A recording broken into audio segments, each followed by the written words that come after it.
အရက်အမောင်းကြောင့်ဝေဖန်ခံရပေမဲ့အလုံးနဲ့သာတက်တည်ပြနေတဲ့သူ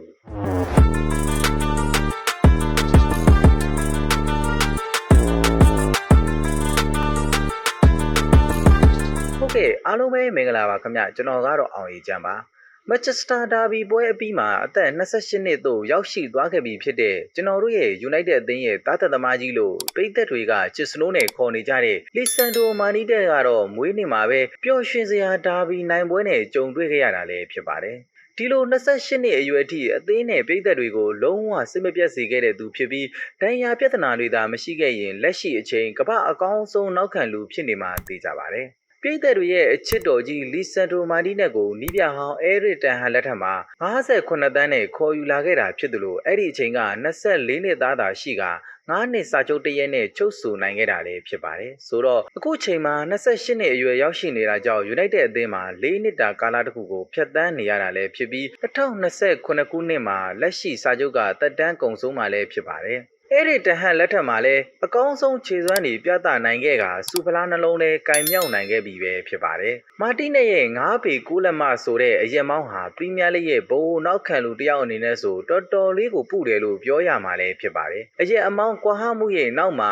ခြေတံလက်တံတွေတွန်းတွန်းတိုက်တိုက်ကစားနိုင်မှုအင်အားတွေလည်းအနည်းနဲ့အများကွာဟသွားတတ်တာရှိတာမို့မာတီနက်ဟာဒီလိုကွာဟချက်တွေကိုအဝင်ထွက်မှန်ကန်မှုလှုပ်ရဲကန်ရဲလှုပ်တဲ့ကင်တက်မှုဘောလုံးကျော်နှက်မှုနဲ့စိတ်တက်မာကြောမှုနဲ့ပြန်လဲဖားလေးကအကောင်းဆုံးကစားနိုင်ခဲ့တာလည်းဖြစ်ပါတယ်။သူဟာအတော်လေးအရက်ပုတဲ့နောက်ခံလူတစ်ယောက်ဖြစ်ပေမဲ့သူနဲ့ဘောလုံးရှင်လူဖို့သူ့ကိုကြော်ဖြတ်သွားနိုင်မှုဆိုတာဘယ်လိုတိုက်စစ်ကစားသမားတွေအတွက်မှမလွယ်ကူခဲ့ပါဘူး။ဒါပြင်သူဟာနောက်ခံလူဖြစ်နေပေမဲ့ဘောလုံးနဲ့အတူရွေလေရကတိုက်စစ်အထိလိုက်ပါနိုင်တယ်လို့ခံစစ်ကနေတိုက်စစ်အထိတိုက်ရိုက်အဝေးဘောတွေပေးပို့တဲ့နေရာမှာလည်းအတော်လေးကိုကောင်းမွန်တဲ့သူလည်းဖြစ်ပါတယ်။မာတီနက်ရဲ့အဝင်ထွက်တွေကမြန်ဆန်ပြီးကြမ်းကြမ်းတန်းတန်းဝင်ထွက်လေရှိတာကြောင့်မကြာခဏဒဏ်ရာရတတ်တာလေးတစ်ခုပဲပြောစရာရှိနေကနီးပြအာမိုရီရဲ့လက်ထက်မှာလည်း3-4ပွဲထက်ပိုပြီးတော့တောင်မစားခဲ့ရပါဘူးအဲ့ဒီလိုဒဏ်ရာတွေကြောင့်ပဲသူကိုယ်တိုင်အတွက်ရောအသင်းအတွက်ရောနစ်နာစရာတွေလည်းဖြစ်စေခဲ့တာတွေလည်းအများကြီးရှိခဲ့ပါတယ်ဒါပေမဲ့လည်းဒဏ်ရာပြဿနာတွေကင်းနေမယ်ကြက်ခိုင်မှုပြေးဝနေမယ်ဆိုရင်တော့သူဟာကမ္ဘာထိပ်တန်းအဆင့်ရှိဘိုးနောက်ခံလူတစ်ယောက်ဖြစ်ကြောင်းအချိန်ချင်းခါခါလည်းသက်တည်ပြခဲ့ပြီးသားလည်းဖြစ်ပါတယ်လက်ရှိအချိန်မှာလည်းဒါဘီပွဲမတိုင်ခင်က